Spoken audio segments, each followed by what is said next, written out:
Okay, I'm going to demonstrate how to use RecordSeek to attach sources to document things you found on FamilySearch. It can also work for Ancestry.com though, but I'm just going to be demonstrating FamilySearch. So first, you need to have a Google account, which I do. And then within your Google account, you need to go over on the left side where it says apps and open up apps. And then from here, go to the web store. We're going to add the application RecordSeek as an extension to my Google account, which I'm just going to demonstrate here. So you just type in RecordSeek with no spaces. Oops, I didn't spell that right. RecordSeek. Okay. Now here it is. I've already got it. So all I could do is hit the rate it button. But if you don't have it, you're going to see a little button over here that says add extension. And you just click there and it'll go ahead and plop it onto your Google account. So once you've got it, like I do, you get this little icon here in the corner. That's the RecordSeek icon. And you need to know about that because that's what we're going to use. Now I'm on my landscape tree and I'm going to my husband's great grandmother and I'm going to open up her page and I am wanting to search for sources for her. So first I'm going to see what we've got. So I'm going to the sources tab right here and I'm going to go ahead and open it. And we have 6 sources. We have probably a marriage record.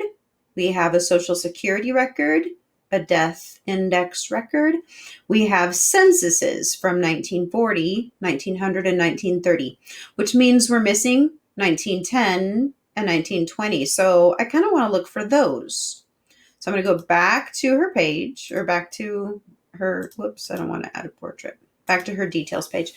And then I'm just going to use my quick access buttons to take me straight to my Ancestry account. Now, when I click on this Ancestry right here from this FamilySearch page, it's going to take me to Ancestry.com with Queenie M. Lewis's information. So everything that Ancestry can find according to these dates and this name. And I can do this with Find My Past, My Heritage, and Jenny Annette as well. But I'm going to go with Ancestry because that's the most common one.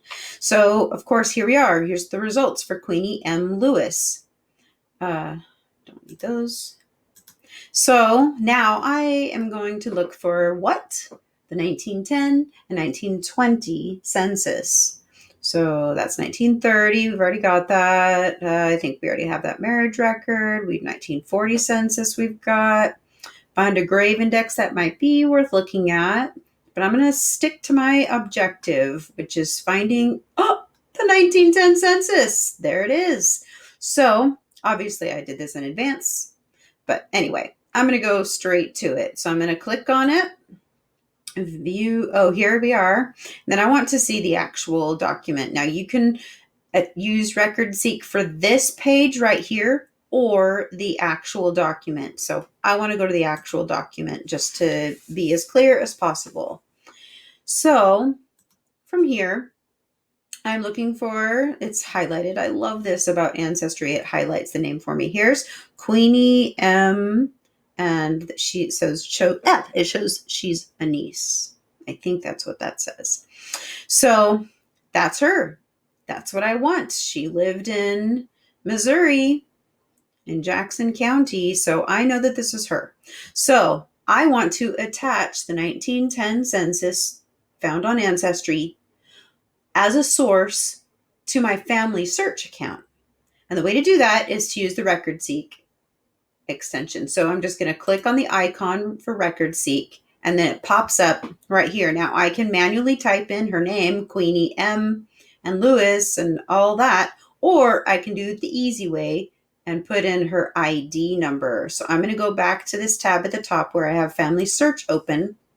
And you can see FamilySearch has the tree, Ancestry has the leaves. That's how you know the difference between the two. So I'm going to FamilySearch and I'm just going to click on her ID. It's a left click, just your regular old click.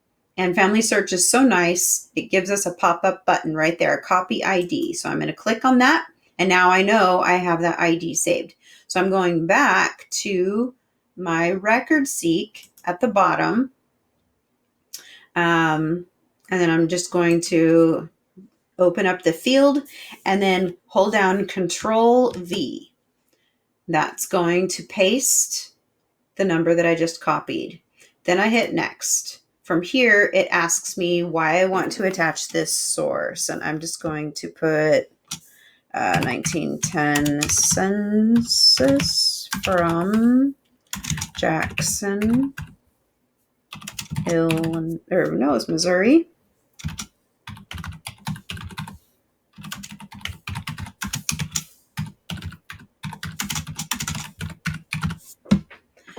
And then I'm going to hit create and attach.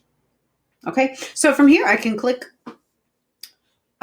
view profile and family search, or I can attach to another person. So for example, if you go to a census and you find an entire family, you can take that source, that census, and just keep adding more and more and more of those family members. Just go to each person's ID on FamilySearch and just plug in each ID. That's the easier way to do it. But anyway, I'm going to say I'm done there. So I thank you to Ancestry. I'm done with Ancestry. So I'm closing that tab out. So here I am. And it still shows that I have 6 sources, but I just added a source. And so I'm going to refresh the page.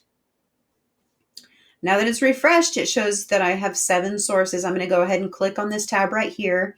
And then there it is, the 1910 census that I just added. Now I want to see it. So I'm going to hit Detail View. And there, now I can see a minute ago, I attached this source. And that's the URL. Look at this. It gives the citation perfectly. RecordSeek does all the work. Source created by RecordSeek. Isn't that awesome? So easy. And that is it.